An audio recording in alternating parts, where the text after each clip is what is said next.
Cartier inspiration is absolutely not rich women. Gregory Hallak, the managing director of Cartier Vietnam. Jewelry watches give us the opportunity to connect with people. What is luxury to you? Craftsmanship, sense of details, everything except money. He has 25 years of experience running fashion brands from different parts of the world. He's a word of wisdom in terms of setting up and running world-class fashion brand. There is a very strong appetite for the jewelry and watches here in Vietnam. The Cartier was born thanks to women.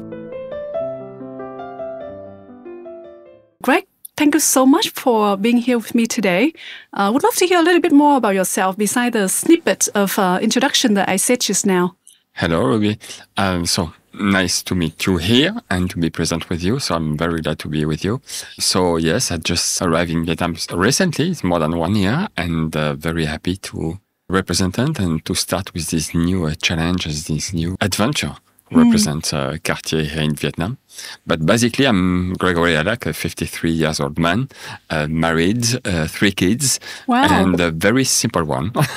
Just trying to manage here, a new chapter of my work life. It's amazing. When I came and visited the store for Cartier in Ho Chi Minh City, I was so amazed. And I'm quite surprised that you've only been here for like a year. I thought this work has been done for a long time. So tell us a little bit more about how you set up this beautiful, magnificent store of Cartier in Vietnam. How did it get started?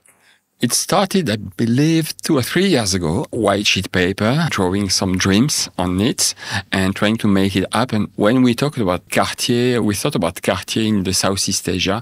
We couldn't miss, of course, Vietnam, who actually is a very promising market. It's not only about everything about business. It's about, I would say, inspiration, culture, and how I would say to express a Cartier brand through a different way, and Vietnam was definitely on the map. So we decided to internalize the market because, as you know, and as we discussed, we were here before with our partner, the IFC, and I take this opportunity to thank them because nothing could have happened without them.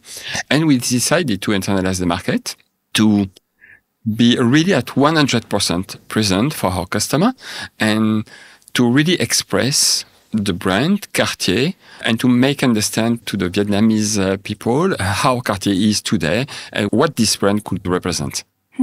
I have so many questions for you about this. Part of entering Vietnam, you said that there's the business opportunity, it's very promising, and then there's a cultural, the inspiration that comes with it. I would love to learn more about how you define the business opportunity in terms of number or potentials, and then the inspiration, right? Tell us a little bit more about the inspiration. Inspiration is really what we try to do Cartier level as a luxury maison. Everything is not about business. Indeed, this is one of the objectives, but everything is not around business. For us, the most important is really to blend with the local culture. So when we started 2 or 3 years ago, we first started to better understand what is Vietnam, what clients, friends, and all the people we met were expecting from them and from us. We just wanted to mix this Vietnamese culture with, and finding, I will say, common roots with what Cartier is today. Was really the most important and most inspirational part for us, how to design what will be the Cartier boutique. And we can see it today in the boutique, how we instill this inspiration and how we transform this inspiration on something concrete. Greg, I'm still curious about the business opportunity in terms of dollars and number. Would you be able to tell me? I will try to be as precise as I can without revealing anything. Understood. I'm so sorry, but usually at Richemont level, as you know, Cartier is part of the Richemont group.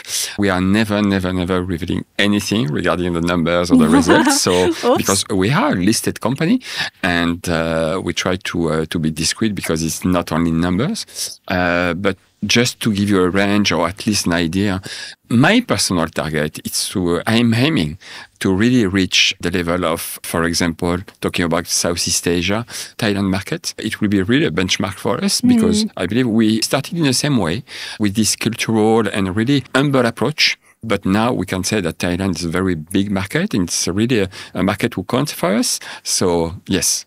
And so what is that benchmark? I'm sorry. I hope you don't get fired after this.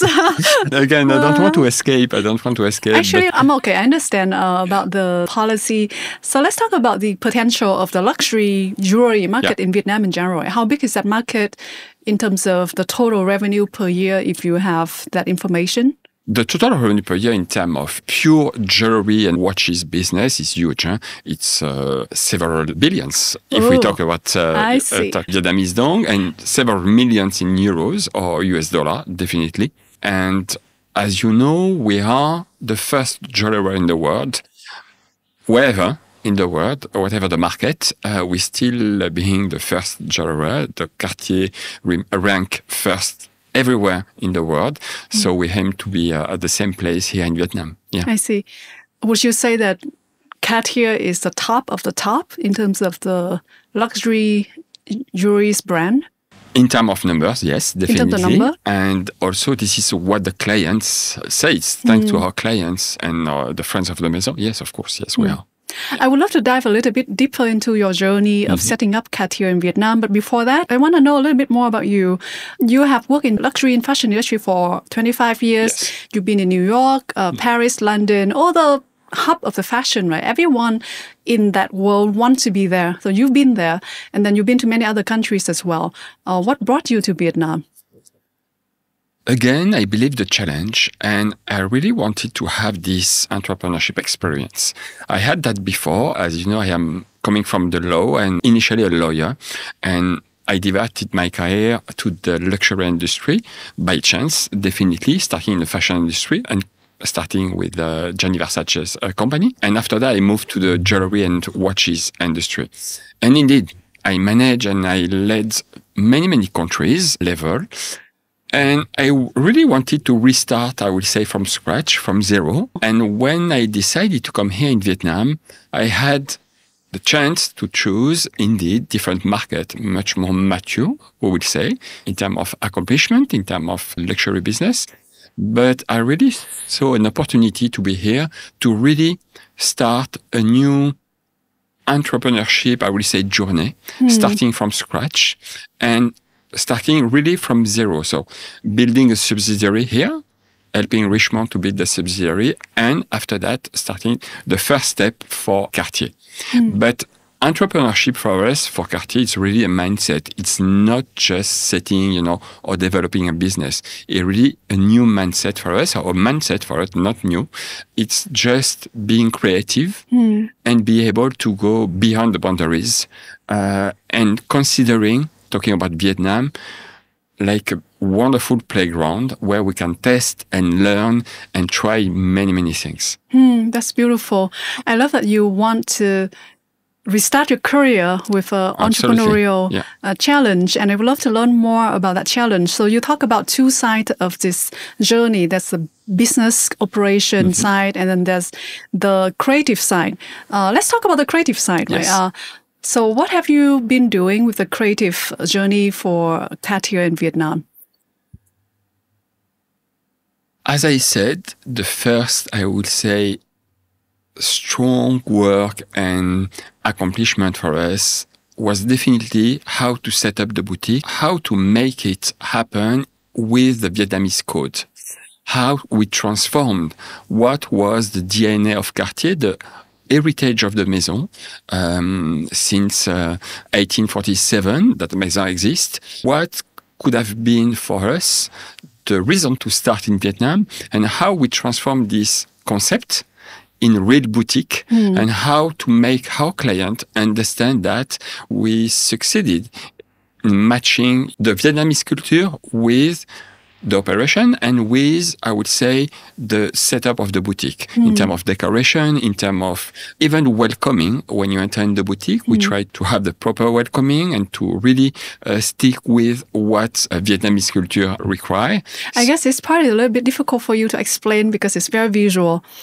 Maybe if you have clips of how the boutique look like, we'll be able to embed it in the video. Absolutely. Yeah. Absolutely. So that people can actually see how beautiful the boutique is, like all the Vietnamese painting with Vietnamese artists, elements like lotus and phoenix and some other things that I've seen. Exactly, and you're right to mention it. Absolutely, and thank you to mention it. And I really invite everyone to visit this boutique to really. Can everyone visit the boutique? Of course, yes. Everyone is welcome. Nice. Of course, yes. To visit the boutique and to really experience what you have seen. To me, I saw it like an art gallery. It's so inspirational, and a lot of work is so meticulous. It's hand drawn. Like every detail is beautiful and perfect.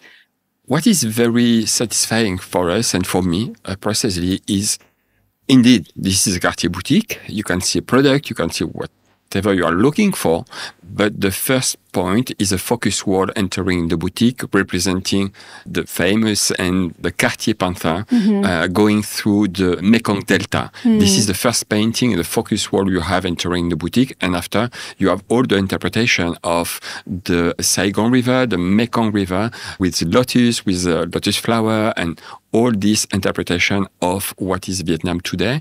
And we really thanks all the Vietnamese artists. And by the way, how do you find them? It was a long search. Hopefully, I did a great contact here, and the first great contact here in Vietnam, meeting very nice people and who introduced to me some local artists. And we asked them to participate to the construction and to the idea of this concept. That's beautiful. Yes. I love the fact that as an international brand, you actually bring in the local artists, featuring their work. It's really inspiring. It's a great mix of the Cartier legacy from international markets and then now meet the inspiration of the Vietnam's culture. Absolutely. Because whatever the briefing you are doing or you are explaining to people, the best way to really express what Cartier is and what the Vietnamese culture is, it's to make those people meet, to really exchange and having different ideas and even contradictory one, but this is what leads after to this result. I love the creative side of the business. And so let's talk about the business operation side, which people don't see, right? What is the biggest challenge for you to set up the Cartier business in Vietnam? We had the chance, I would say, to find a very nice and professional team here in Vietnam. I was definitely thankful and grateful to meet those people who make today this team, all professional. But to answer to your question, I believe we were a new boutique here in Vietnam. We didn't have any people knowing what Cartier is or what Cartier was in different countries. So I would say in terms of operations, it's really to have people well on board, well trained and well prepared to open this boutique, definitely. Is it hard to hire people to train them to the level of world-class service and hospitality? Is it difficult for you? I will not say difficult because, again, we met and we interviewed very qualified people. I believe one of the challenges always, and whatever the country, is how to create the team. It's like a puzzle, you know. Every single individuality must match with the other one to create this puzzle who make this boutique successful. So was the challenge, yes. Yes, yeah, I totally agree. I guess it's a challenge across all businesses. Yes. You got to bring in not just talented people, but also the people that work together and create a synergy and have that team and togetherness kind of spirit. And finding common grounds to really motivate them and with the objective to go in the same way and to achieve the same objective. Yes. Greg, I love the conversation we had the other day in terms of Cartier inspiration to empower women, not just rich women who can buy like top price jewelry, but also like women who's rising in the country. So tell us a little bit more about that. Cartier inspiration is absolutely not rich women. The Cartier was born and thanks to women. If we start with Jean Toussaint, the first creative director of the Maison, was a very powerful and with a lot of strength woman, created this concept, and this concept of the panther was created thanks to Jean Toussaint. It's iconic. Is a really iconic woman, and she stays today very iconic one as a key path for the brand, definitely. She launched a lot of collection and she created a lot of collection. It's not only in-house women. We can talk about women like Maria Felix, who was a very famous Mexican actress and singer who marked by her path the creativity as well of Cartier, because she asked for some extraordinary and extravagant products, pieces, who was created just for her. We can go through the Princess Grace Kelly, the Princess of Monaco as well. So we have a lot of women today in the Maison who can still inspire us. Is there any Vietnamese woman in the past or in the current cultural scene that influenced Cartier as well in Vietnam? Of course, yes. We can start by one of the first one, the last Empress. The last Empress? Empress of Vietnam, indeed, who was at that time client of the Maison and friends of the Maison. And we still have a very nice photography of her entering in the boutique and having full experience in Rue de la Paix boutique in Paris. But not only today, we have the chance to have a lot of, I would say, not only as main brand, KOL or opinion leaders, but strong and impressive actress and women here in Vietnam. And we are starting to work with them to see what kind of collaboration we can start. Any reveal? Yes. Not yet, because we are working on it. We are working on it. But that's beautiful. I love that you're working on it. But I just can reveal something. We just had a shooting yesterday for a very famous magazine here in Vietnam, and you will see one of the Cartier women next ambassador, Vietnamese. That's beautiful. Actress one, so you will see in the next issue, November issue. I look forward to that. And then there's another part in our conversation before that I was so surprised to learn that there's a big part of your clientele who are Gen Z. Tell us a little bit more about that. Who are they? How do they get the influence or the money as well to become Cartier customers? Yes, I will, but allow me before to come back to your question about women and to back in Vietnam and what could be the representativity or the representation, of Cartier in Vietnam. I just want to precise something. It's not only about clients. We really aim in Cartier to support women as well. And we started last year in Vietnam with corporate initiative, what we call the corporate initiative.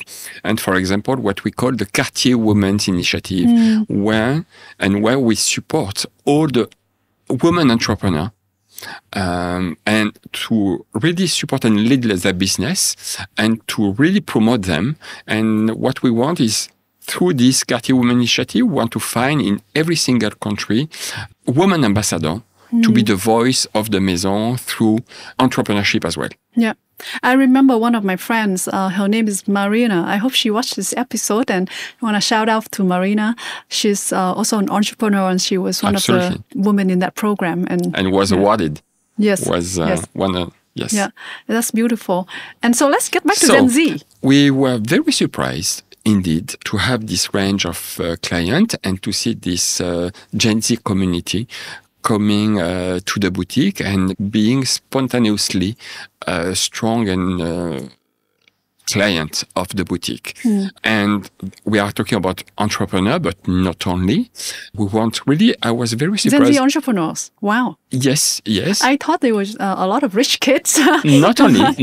I didn't want to mention the son of. I'm sorry, I'm using this word. Or the daughter of, but not only. Of course, yes. In every single country we have that, but we have a lot of entrepreneurs who learn or we receive education abroad or not. And they really want, after the discussion I had with them, they really want to, as I mentioned to you, participate to the construction and to the really having some new ideas for this country, which is very nice. And they are considering Cartier not, and what is very important for us, not like a status. It's really a way of life, which is even more important. They are considering a Cartier product really as not more than nice to have, but it's really something who mark their journey in terms of entrepreneur, or they want to self-treat as a self-treatment, or really for gift, but not as a status, which is very important. Not as a brand just to show up. No. No, absolutely not. They are really passionate by the product and they are very knowledgeable about the product. Really, it's very surprising, but they know even more than me sometimes about the product, about watches, about jewelry. Yes. Yeah. I would love to learn about your thoughts of luxury in general. I mean, that word is so common, right? Everyone uses that word, but what is luxury to you? How do you define it? Craftsmanship. Craftsmanship? Sense of details, definitely. Luxury for me is how to welcome the clients and make the client comfortable enough to really consider our maison as its own maison, definitely. For me, luxury is everything except money. The concept of the luxury is something you cannot buy. It's a unique experience. It's something that money cannot buy. That's Absolutely. Interesting. I've never heard this before. For example, for Cartier, we started and we have actually a high jewelry event in Phuket. We'll have followed by one in Shanghai. The next one, the big one, international high jewelry event, will take place in Singapore next year. And this is a unique experience we want to offer to our clients. It's not because you are the richest in the country that you will be invited to this event. It's really being part of the club, being part of the Cartier Maison, and you will have access to this high jewelry and a unique, exclusive experience. But this is not about money. It's just being friends of the Maison and being part of this club, yes. Wow, I have big new learning today. Because I guess to most people, they think about luxury, they think about money as well. And that's for me too. I think about, of course, I think about the exclusivity, the craftsmanship, the finest details in the creative work, but it's also about money. And now you're actually finding it in a very different way, which I can see it from the experience that last time I visited the Cartier boutique. Cartier boutique. Yep. No, definitely when you see the number of hours of work you need to set, diamonds on pieces, in Cartier pieces, or how to adjust a watch to assemble the watch. It requires time, hours of work, skills, and this craftsmanship you cannot buy it. It's And also the storytelling. I remember the event that we had, and the storytelling was so inspiring. It was like, I learned so much from just hearing the story of how each piece of jewelry or the collection of jewelries were created through the history of Cartier. Absolutely. And from the moment you source the stone to the final setting, the moment you will have the product in the boutique, definitely you have full journey for this creation. So I will say every pieces are very unique and single. And you've been in luxury fashion for 25 years, right? How does it influence you as a person? I would say it's maybe not the luxury industry or I would say the fashion industry, but more what this environment and the chance I had to start in this journey, in this environment, gave me the opportunity and the possibility to travel a lot and to meet a lot of people and to really have the opportunity to exchange and to talk to people. And for me, luxury and fashion industry, jewelry, watches industry, the luxury in the large sense, give us the opportunity really to connect with people. And even with Cartier, this is absolutely a key word for us is how to connect with people, how we can resonate with people. And personally, I'm very grateful to start this journey because this is the most important for me, is to connect with people. This is what it fulfills you and nourish you at the end. I totally agree. Throughout my career, I don't have as many as 25 years as you, but throughout my career, now I've came to the point where I find the connections and the meaningful relationships are the most meaningful part of my work. I guess we share the same learning in terms of what fulfill our career, even though we're in totally different industries. Absolutely, absolutely. Otherwise, we normally and in general, we tend to summarize luxury with a price tag. Yeah. Which is not the case. Behind the luxury, there is a lot of things.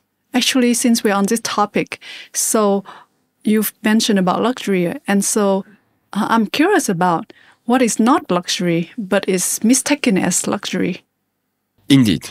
By scale, and we have non-luxury product, which is mass market product, and luxury one. But for any one of us, for every single person, there is always something who represents the luxury, whatever the price. Because at a certain time of our life, it could be or it appears inaccessible or not accessible, I would say. So just in that sense, it could be a luxury one. But even if, by essence, the product is not, but just the way that we are making effort to access to, could be a travel, could be a purchase, a watch, a jewelry, or a bag, whatever, the product, but yes.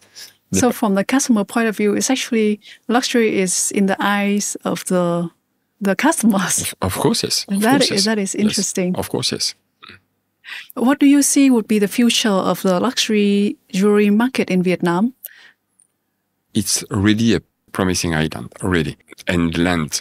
Would you see some similarities between Vietnam and some neighboring markets? Of course, as I mentioned, Thailand, a different level of maturity, even Singapore or countries when I started in Europe like Spain, because we have the ground, we have the field, and to create and to build something very strong. And there is a very strong appetite for the jewelry and watches in Vietnam. And if I can say, you wanted to have numbers and the result at the beginning, but Vietnam, and I noticed that since the beginning, is really a watch market. If we compare with the other Southeast Asian markets, the weight of the watches here in Vietnam is much, much higher than the other countries. So there is a very strong appetite from the customer to this kind of product. I would assume that the watch market is driven more by men. Not only because if you see in the boutique, we were talking about the Panther collection at the beginning, but we have a lot of Panther collection and other, but men and women, it's very well balanced between both. Watches are more dominant here in the Vietnamese market compared to other neighboring markets. Yes, definitely. Do you see it's going to change? There's going to be more jewelries compared to watches? We are working on it as not because we want to reverse the trend, just because our mission and my mission today as managing director of Cartier is really to make, as I mentioned, Cartier as the first jewelry brand here in Vietnam. And we are on track for that, even if it's very well and recognized and renowned. But we need to, in terms of brand equity and center of gravity, we need really to focus as well on the jewelry because the client asks for that. Oh, that's beautiful. They really want to discover much more product, much more diversity in terms of collection. That's why one of the reasons to internalize the market, to have own boutiques, and having the Cartier boutiques, internalized Cartier boutique, allows us to really offer a full range of product to our customer. I would love to understand a little bit more about you as an entrepreneur and also the MD of Cartier in Vietnam. Your journey of officially more than a year, but actually it's 3 years leading this market. Project, yes. How has it defined you as an entrepreneur? What have you felt that, because you're in Vietnam, this is the quality or this is the person that you've become? I really had to step out my comfort zone. Vietnam has its own codes, own way of work, definitely. It could be perceived as maybe much more complicated than the other country because basically the legal frame is different, the environment is different. But finally, yes, it forced me to be even more creative in that sense. Really, to find solution, even at the basic level, to try to set up this subsidiary, to find solution to, in terms of boutique construction, basically to set up the boutique when you have some constraint in terms of importation or whatever, you have to find the solution locally. So that's why I was talking about connection and being connected to people. It's really key to connect and with the right people here in Vietnam to find solution. But this is what I like in Vietnam, in this country, and meeting all the people I met till now. It's because they are so kind and so willing to help. It's incredibly satisfying and reassuring. That's beautiful. And how about your family? I guess you brought your whole family here to Vietnam as well. How are they doing? They loved Vietnam. They really loved Vietnam. We are with my wife and my youngest kid. I have 3 kids. The oldest is 29, my daughter is 23, and my youngest one 16. The 2 oldest are working in Paris, and the youngest with us, but they are coming often. The oldest one are coming often. And as I mentioned to you, we traveled a lot around the world, and we were living in many, many countries. But the first time we came back after vacation, after holidays in Vietnam, in our house, it's the first time the whole family was saying, we came back at home. We feel at home in Vietnam. So it's really, I believe, and I'm not believing, and I'm sure this is the first country in the world we experience that we can say, we can stay forever. What are the things that make you feel at home here in Vietnam? I never seen before, and without any offense for all the other countries, because I'm myself coming from different culture, but Vietnam is so welcoming. The life here is very smooth, very easy to go. People are very kind, and you are accepted, whoever you are. People accept you. You don't need to have a name card with a specific or with a position in the society. You are just accepted, just because you are who you are, which is not the case in all the countries. And I have to say, here in Vietnam, it's really easy. Everything is about people. That's beautiful to hear because I'm a Vietnamese, so I never experienced the country from a foreigner perspective. And now that you mention about it, it reminds me about the feeling of coming home when I have a long travel. Whenever I come back to Vietnam, it's just feel like, oh, this is such a great place to be a home for your heart. Yeah, absolutely. Yeah. Absolutely. And even we don't need to travel so much and too much because we feel good and we feel absolutely settled and part of this life here being in Vietnam, even all year long. We could be very happy to stay here forever, definitely. So let's say that I'm a young entrepreneur and I want to start my business in the fashion and luxury fashion industry. What would be the advice that you would give to me as someone who's just getting started? Being curious, I believe. Being curious? And not be afraid to try, to test, to learn. Failures are not failures, really. It's just a way to learn. And I believe this entrepreneur journey, it's always a way to learn and to experience something different. Of course, we have clear and defined financial objective because we are not charity as a business industry. But the best way to achieve our goals is definitely to try to just listen our customer, what they are looking for, what they are expecting from us, to better answer to their need, definitely. Wow, that's a fundamental, it's a core of doing any business, not just fashion and luxury, but also in my industry, which is in tech. The core is always about the customers. Of course, yes. Understand who they are, their problems, the needs that hasn't been served well, what they aspire to, and just be close to them and be friends with them, understanding them, trying to solve their... I'm used to say to my team, not only here, but in general, doesn't make sense when you have a customer entering in your boutique, whatever the boutique, whoever the brands, and I'm not talking specifically for Cartier, but usually when you are a customer, when you are entering a luxury boutique, or I would say in the boutique in general, the sales associate try to find or to wonder what kind of credit card you are with you. If it's a gold one, if it's just the basic one, no, people are not credit card. You just succeed in this business, in the luxury business, just having a friendly conversation. First, we just need to know who are the client. Just having a chat and being really curious about them. That's beautiful. And you've been in the industry for 25 years, and I'm sure you've made a lot of accomplishments.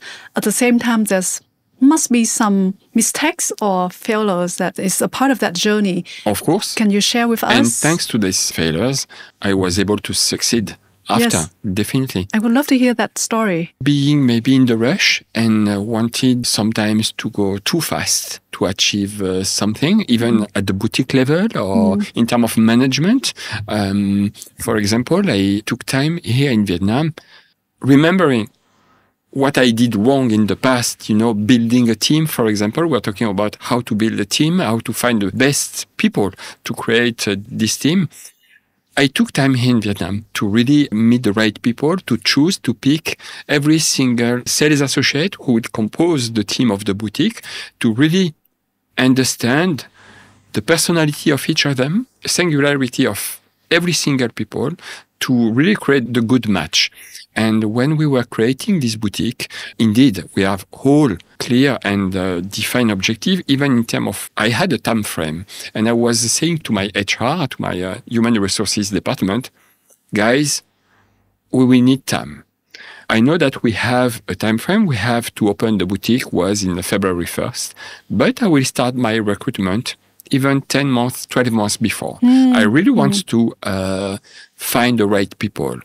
At the beginning of my career, I was just hiring people, maybe using or searching at the last moment, being convinced that everyone was the good one, but it's not the case. So, yes. So the mistake or the failures that you made was the rush in hiring, Yes. especially. Yes. And then what happened when you rushed in the earlier part of your career?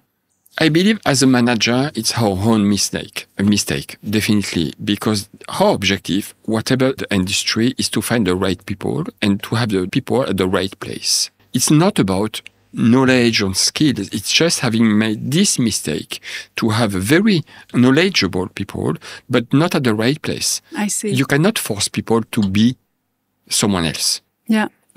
So you can try, indeed, but if it doesn't work, we Yeah. have to recognize that it was not working. So after we have the way to correct that. Yes, that's why. I totally understand it. I've made a lot of hiring mistakes in my life as well.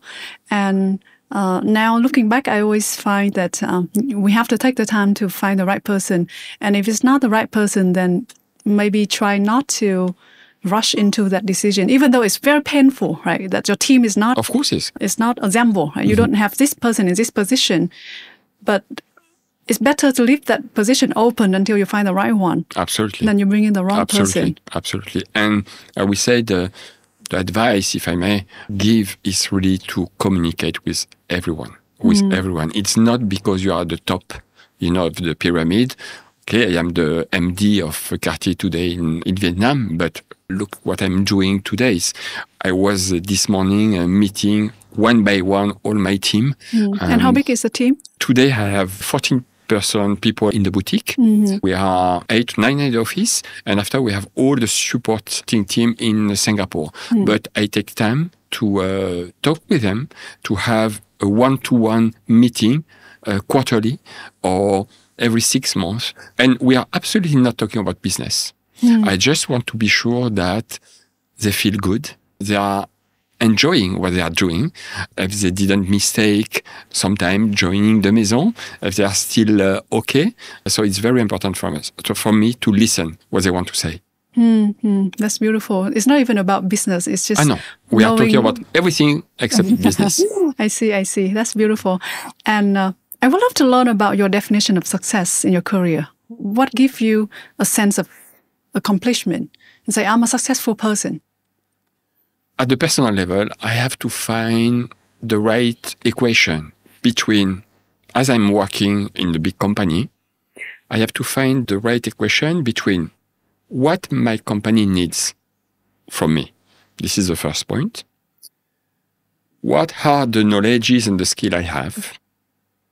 And to answer to your question, this is the third point, what I want to become and how I can support my company and what will fulfill me, what will accomplish me joining and fulfilling these two first points, which is very important. It's like when you are hire people, we really need to learn and to hear what we want to do, what we want to accomplish. And I need to feel nourished and fulfilled by what I'm doing. And this is for me the real success. It's not to be very trivial and basic, my salary at the end of the month, or my position, or my name card, or whatever. It's really what my company gives me and what I can give to my company as a common... It feels like a relationship, right, between two people. Even though it's a company, but it's a relationship where both person nourish each other. Absolutely. And grow together to achieve a common vision. This is absolutely the right, I will say, image we could have, keeping in mind that every single partner of this relationship must keep their individuality and their singularity. It's very important. It's not because I am Gregory Hallak, there is a Cartier company. We cannot become just one. We're still two different persons. And as you mentioned, we just need to find a way. How do you keep that diversity or the individuality? Because in a team, for example, there's be many different personalities, right? Yes. Yeah, and then you join together to become a team. And everyone has talents. How do you keep togetherness while still preserving the individualities and the diverse perspective of the people? First, I ask them to remain who they are. I'm not asking them to really be or to really at 100% in the Cartier mold. It's not the point. No, absolutely not. You can come, and I was the first one to accept.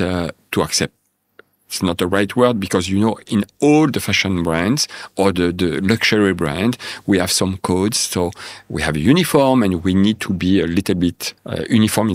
Yeah, so it was not the point. If you want to come with tattoos, come with tattoos. If you want to express yourself in a different way, it's fine. It's your personality. We just need to find the common ground with all your team partners. This red line who can join you, and we creating this community of people who are happy to work together, hold together, and working and fighting for the same objective. At the end, everyone is different, but everyone can find particular point what they have in common to really participate and give something to the community. That's really inspiring. I'm learning so much from you, even though I'm in a different industry, but whatever you're sharing is what I can learn and take away and apply into my own startup business as well. I'm so glad to see Cartier being here in Vietnam and set an example, an inspiration for what true luxury is, and bring the real experience and the creativity into the market, which will cascade down to many other business and the culture in the country as well. And thank you so much for your time being here today and sharing the story. It was my pleasure. I really look forward to Cartier bringing more creativity and empowering more women in the country, and not just women, but also a lot of rising Gen Z and men as well. Absolutely, absolutely. And let me come back in a few months to show you the successes and achievement of the Maison. That's beautiful. Thank you very much. I look forward to that. Thank you so much, Greg. Thank you, Ruby.